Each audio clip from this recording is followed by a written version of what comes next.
வேளாண் பெருமக்களின் நலனில் என்றும் அக்கறை கொண்டுள்ள எனது தலைமையிலான மாண்பு அம்மாவின் அரசு மத்திய அரசின் நிதி விடுவிப்பையும் எதிர்பாராமல் சாகுபடி செய்த பயிர்களுக்கான இடுபொருள் உதவித்தொகை 1717 கோடி ரூபாயை 16.43 லட்சம் விவசாயிகளுக்கு உடனடியாக வழங்க உத்தரவிட்டு அந்த தொகையும் நேரடியாக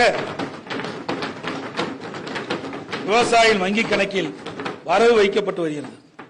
இந்த இடுபொருள் உதவித்தொகையானது விவசாயிகளின் துயரை துடைத்தாலும் அவள் மீண்டும் பயிர் தொழிலை தொடர உதவ வேண்டும் என்ற மாண்பு அம்மாவின் அரசு எண்ணியது. மேலும் விவசாயிகள் பல்வேறு விவசாய சங்கங்கள் சாகுபடி பயிர்களுக்கு ஏற்பட்டுள்ள பெருத்த சேதத்தை கருத்தில் கொண்டு நிலுவில் உள்ள பயிர்க்கடனை தள்ளுபடி செய்ய வேண்டும் என வலியுறுத்தி வருகின்றனர்.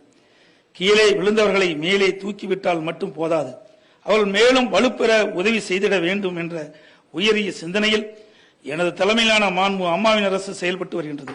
எனவே தற்போதுள்ள சூழ்நிலையில் கருத்தில் கொண்டு கூட்டுறவு வங்கியில் பயிர்க்கடன் பெற்ற 16.43 லட்சம் விவசாயிகள் கடன் நிலுவைத் தொகையான 12,110 கோடி ரூபாயும் தள்ளுபடி செய்யப்படும் என்பதை மகிழ்ச்சியுடன் தெரிவித்துள்ளேன்.